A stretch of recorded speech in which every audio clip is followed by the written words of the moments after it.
Now, you won't get far in the Rise Centre without seeing someone in coloured glasses. But there are two views on the future of stereoscopic 3D. Some see it as a huge growth area for broadcasters and filmmakers. Others view it as a niche market, at least for the time being. Rachel Foley reports. Films like Avatar have proved that 3D can pull in the crowds. But can the format prove as popular on our television screens? I don't know whether it's going to be a long-term proposition, in other words, it will take many, many years to become viable. If you think HD took nearly 25 years before it became viable, or whether it's going to be something that we're going to see in the next 3 to 5 years. I don't think most public service broadcasters are looking at anything like transmitting programs until maybe 2012, 2013. Many private sector broadcasters are already committed to showing some 3D programs. Sky launches a full 3D television channel next month. We generally don't go into anything that we don't expect to be a success. I think the most important thing, though, is that this is the first step in a long journey. This isn't about success in 12 months. This is about setting the stage for success in 3, 5, 10 years from now. And Sky aren't alone in believing that 3D is the future of television. So 3D is a kind of DNA for the whole of Sony. So that is an incredible place to be. And this year, of course, we did those World Cup matches with HBS and FIFA. So 3D, yes, I'm very excited about. That's a very long play. Frankly, my cinema business is growing right now in 3D. The 3D broadcast business is obviously going to take longer to take foot. But there's evidence to suggest that TV audiences haven't been completely won over to 3D. A recent study of 2,000 Americans found more than half of them thought 3D TV might be harmful to their health. It's a concern some in the industry echo.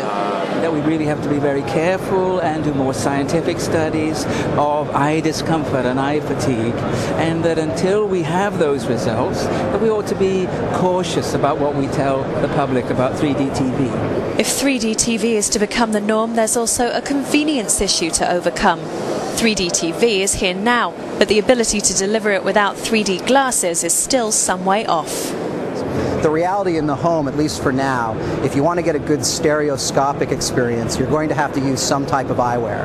There are technologies called auto stereo, and beyond that, holography, which do offer the promise of glass-free technologies, but I think it's going to be a few years before we really start seeing that showing up in our living room. Much of the technology needed for 3D television is already in place. Many of the stands at IBC have the supplies. They'll all be hoping they meet a demand.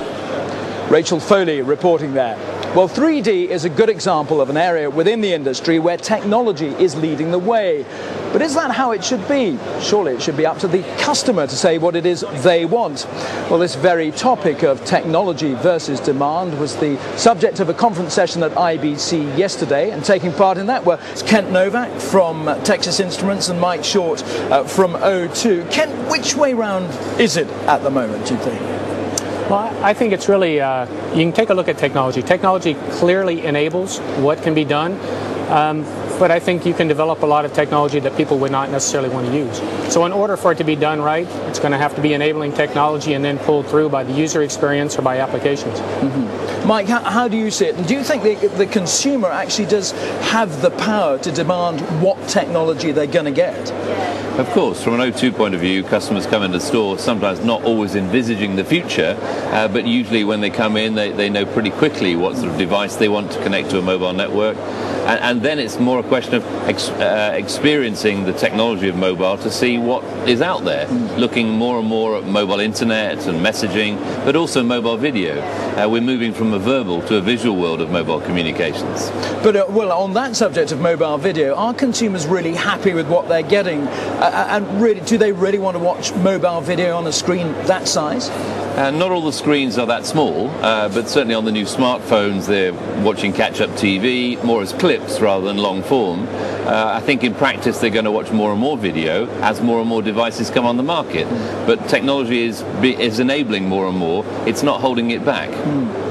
And Ken, I suppose the other side of this is the business plan. You know, which comes first? You know, is it the chicken or the egg? Have you got to have the technology there first, or do you need the business plan in order to develop the technology? I think, yeah, it does get into the proverbial chicken and egg. I think Mike's point is excellent, though. When you look at being able to deploy content, right, such as mobile video, mobile TV, and then possibility of constraints on the screen size, we have technology today for mobile projection and being able to, from your handset, turn it into a 50-inch screen experience. But in order to actually have that technology to be widespread, we're going to need more content. We're going to need to continue to drive the price curve down and to make it more power efficient. And I think as we start to work in partnership, it's going to give the user all sorts of new possibility and new experiences. So, Holden, which way round are we here? Business model first or technology first? I think the technology momentum's here with us and here to stay. I mean, with something like 1.5 billion mobile phones being shipped every year, there's more and more choice coming on the market. But the business model has to be based on a kind of global market, and that's why we're seeing the volume of innovation that's coming through. The business models are key, otherwise people won't make money and survive and then re-innovate. Yeah. Are you saying really that all the technology is actually in place anyway? Technology will always continue to innovate and change. I think we're also going to see business model innovation, different ways of paying for content and viewing content, different ways of thinking about content in the classroom for education, different ways of training in the workforce. So thinking about mobility in this connected world is vital. Mike, Kent, thank you very much indeed for your time today. It's a fascinating discussion topic. Thank you very much indeed.